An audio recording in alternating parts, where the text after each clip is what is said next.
Yep, we're back today, and I'm sure this one's going to ruffle up a lot of feathers. The question was, do you still love her? And I got a response of, as a human. And this is where I'm going to explain why you still love her or him. And if you have kids, I'm connected, but even if you don't have kids, it still works for you. Let's go.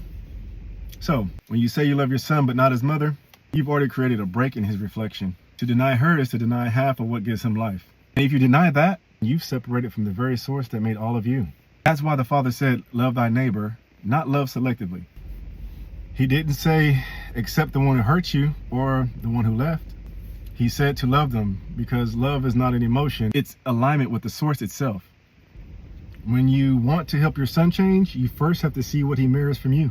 Whatever you refuse to face within yourself becomes the very thing that you're going to see repeated in him. In order for him to heal, you have to heal. For him to connect rightly, you must reconnect to the source. Our Father in heaven. When you reconnect, your son sees you reflect the Father clearly.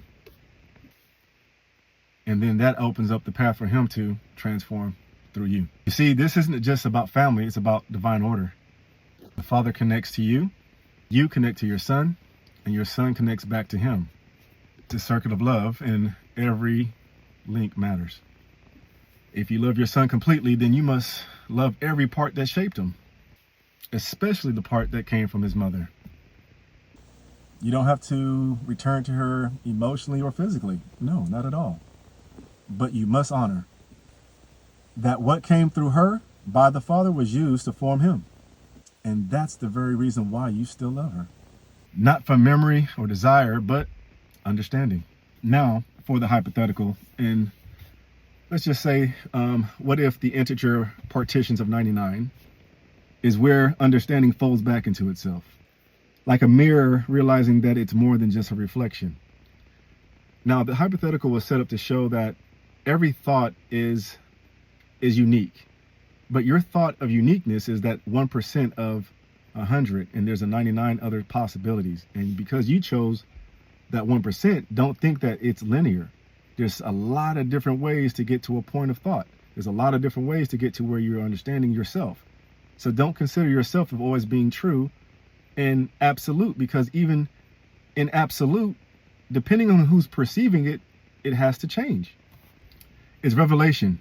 That's what love really is. It's revelation. It's seeing beyond the emotion into essence. It's knowing that every pain, every person, every lesson is part of the same divine source that's falling back on itself, revealing who he is by way of who we are.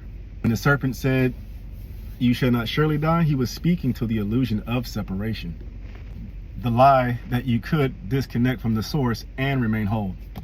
But Yahuwah said, you shall surely die, because to cut off any part of the whole is to lose life itself. He cannot deny himself, and every soul carries a piece of his breath. So when you love even the one who hurt you, you're not excusing the treatment, but you're acknowledging him. Because the Father in you cannot hate the part of him that exists in another.